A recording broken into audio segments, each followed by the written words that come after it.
Many of you have heard about the drug Prozac. Every year, billions of dollars are spent on buying Prozac. And here's a surprise, that the Prozac is no better than a sugar pill, so that it is a placebo drug. And yet the people who take it believe in the drug so much, it makes them better. This is what medicine does not tell you, is that there is negative thinking, and it's called the nocebo effect. And I will be talking about the nature of the two parts of the mind and why we have trouble sometimes controlling our life. First, there are signals from the environment, the internal and external environment. The function of the brain is to perceive the signals and then interpret those signals and then send the information to the cells to control the behavior and the genetics. So the function of the brain is perception, and from that creates the mind. Now, we have heard of something called the placebo effect, right? The placebo effect is when you have a very positive thought that something can heal you, even if you don't know it, but it's a sugar pill, but you believe it's the real medicine, then you can heal yourself with that. So the pill didn't heal you, it was the thought that healed you. Statistics reveal that 1/3 of all medical healings, including surgery, are the result of the placebo effect. Now, the issue is that the placebo effect is when you have positive thinking. What about negative thinking? And this is what medicine does not tell you, is that there is negative thinking, and it's called the nocebo effect. And in the same power that positive thinking can heal you, negative thinking can kill you. They're both the same effect. One is more positive, one is more negative, but the effects are exactly the same on your health. One will heal you, and the other can make you sick. The point is that negative thinking can create all the effects of chemotherapy. Now think about this. If a doctor tells you you have a disease, or the doctor tells you you're going to die, and you believe the doctor because he's the professional, the belief will give you a disease and can cause you to die. So belief becomes an important part of medicine. Many of you have heard about the drug Prozac. Every year, billions of dollars are spent on buying Prozac. And here's a surprise, that the Prozac is no better than a sugar pill, so that it is a placebo drug. And yet the people who take it believe in the drug so much, it makes them better. So if you believe that something is good for you, it will be good, and if you believe that it's harmful for you, it will be bad. So if we were growing up and programmed with stronger beliefs, we would be more powerful than we are now. Where do our perceptions come from? Number one, genetics. We get instincts we are born with. You do not have to teach a child how to pull its hand out of a fire. When a baby is born, every baby can swim.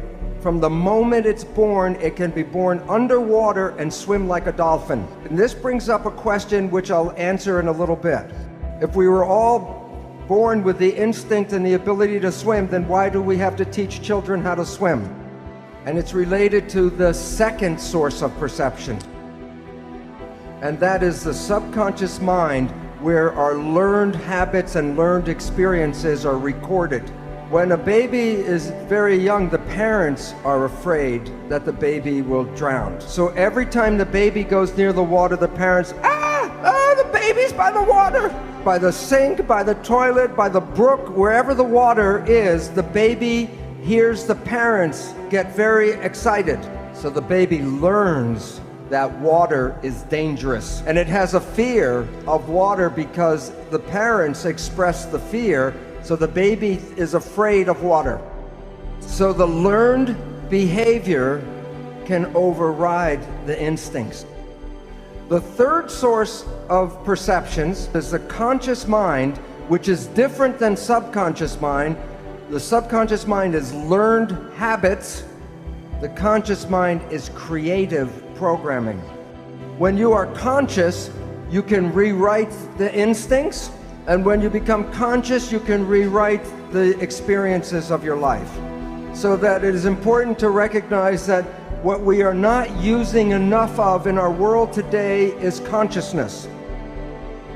And I will describe in a little while how most of our lives, at 95% or more of our life, is controlled by the habits of the subconscious mind. Brain research, we study what's called the EEG, which is the vibration activity of the brain. As adults, we have very high and low ranges of activities going on all the time. But in our development, we jump from lower to the higher, to the higher, to the higher vibrations over time. For the first 2 years, from before birth to the first 2 years, we are in the lowest frequency. For an adult, delta is like sleeping or unconscious. From 2 until 6, there's higher activity called theta. When we're in theta, it's like imagination. That's why children between 2 and 6 mix the real world and the imaginary world in their play. When the child gets to 6, then another level starts called alpha, which is calm consciousness. When the child reaches 12, it can express all the ranges from delta, theta, alpha, and this is like schoolroom consciousness, beta. The most important point, consciousness, the way we think consciousness, is not available to the child until after 6. The first 6 years are the programmable state. The reason is this low activity is called the hypnagogic trance. If I want to hypnotize you, I have to take you from higher levels into lower levels, and then I can put information into the subconscious. A child has to learn thousands and thousands of facts about how to fit into the family and to society. And so the nature doesn't give the child consciousness to create new things. It just gives it the brain activity to download facts.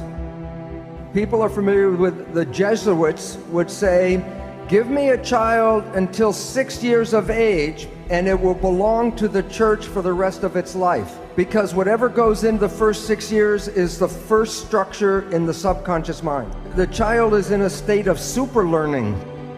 A child between 0 and 6 can learn 3 languages at the same time. But after this period, if you try to teach a child just one language, it's difficult.